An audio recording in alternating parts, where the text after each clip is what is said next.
dia itu bukan aku gitu loh. Dan semenjak itu kalau aku dapat lucid dream lagi, aku nggak berani main-main dengan yang namanya pembunuhan dan pertumpahan darah, karena itu mengerikan. Itu membayangi pikiranku terus-terusan, kayak itu menuduh seolah-olah aku pembunuh, padahal aku tidak membunuh di dunia nyata. Kadang aku sempat takut, apakah itu aku membunuh beneran atau itu hanya sekedar mimpi, karena terasa sangat nyata. Dan sejak itu pula aku berhalusinasi. Aku sering melihat hal-hal yang berbau pembunuhan, kayak tiba-tiba semua orang jadi tidak memiliki kepala, mereka kayak zombie berjalan, bau darah menyengat, kadang bau busuk, dan aku tuh gak bisa mengenali siapa orang yang ada di depanku atau di sekelilingku, karena semua kepalanya gak ada. Kalian cuma bisa lihat kepala buntung, kayak badan berjalan tanpa kepala, dan itu kelihatan isi daging-dagingnya bekas terpotong, itu kelihatan. Itu aku sempat stres parah sih. Dan itu terjadi setiap aku marah yang berlebihan, yang emosi aku pendem, itu bakal jadi seperti itu. Itu terjadi ketika SMA, ketika kurikulum diganti. Kelas 10 sampai aku kuliah pun masih terjadi. Itu tuh tanda utamanya aku marah dan aku pendam. Terus tiba-tiba di semua hal yang aku lihat itu berceceran darah. Dan kalau semakin aku memberikan perhatianku ke situ, semakin aku takut atau semakin aku sadar, oh ini udah termasuk marah, itu aku bakal kayak lebih melihat yang lebih detail, kayak misal mayat berkelimpungan atau tubuh-tubuh hasil mutilasi berkelimpungan, senjata-senjata bekas perang atau bekas pembunuhan tersebar di mana-mana, dan semua itu bisa aku pegang, bisa aku rasain. Gila gak sih? Bisa aku cium aromanya. Ada masa dimana aku teriak-teriak ke teman-temanku ketika aku emosi di kelas, jangan mendekat, aku gak kenal siapa kamu, aku gak bisa lihat mukamu, kepalamu dipasang dulu, jangan dekati aku.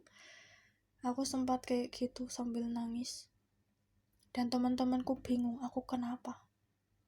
Gak ada yang tahu. Sampai akhirnya aku cerita, dan ketika itu terjadi berulang kali, mereka pasti bakal langsung menjauh dan memberi aku waktu untuk meredam emosi dan kembali normal.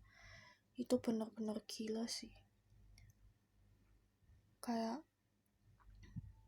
aku pikir kalau aku udah lulus itu bakal sembuh. Mungkin karena aku hanya stres dengan kurikulum, stres dengan keadaan waktu SMA yang terasa begitu berat. Ternyata setelah lulus SMA, kuliah pun masih seperti itu. Tapi semenjak 2021 banyak hal terjadi, dan aku pernah bilang kan di cerita sebelumnya, sebagian masalahku udah selesai.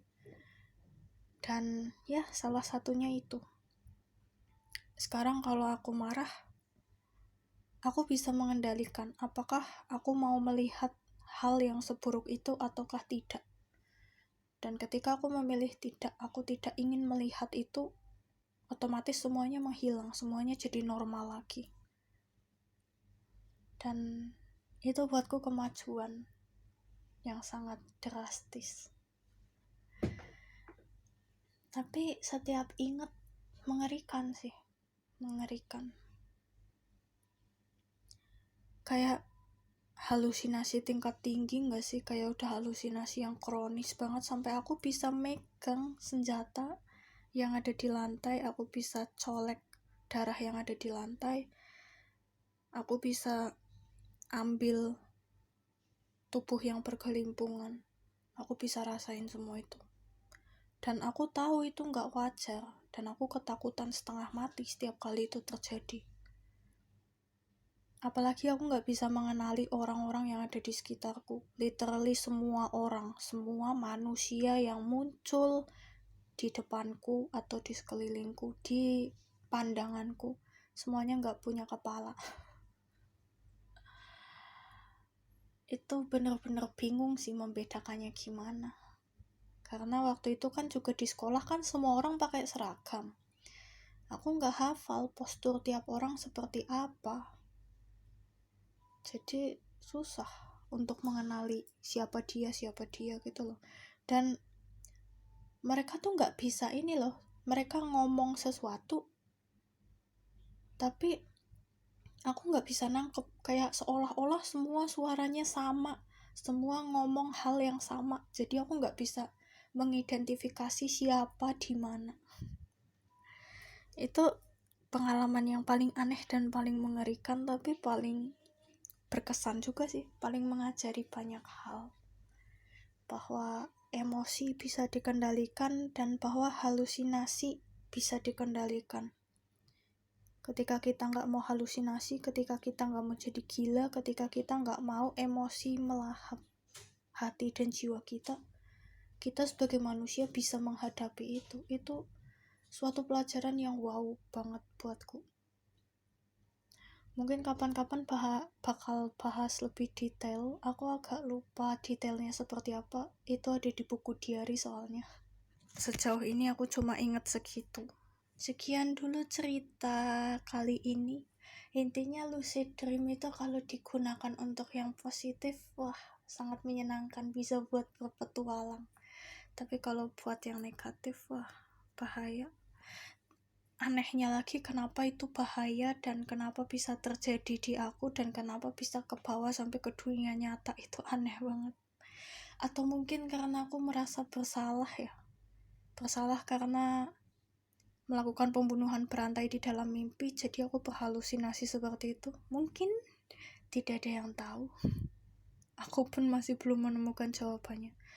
Dan kadang aku masih mikir semoga itu tidak nyata, semoga itu benar-benar murni hanya mimpi. Karena itu sangat mengerikan. Sekian dulu cerita kali ini. Sampai bye-bye minasan. Jana.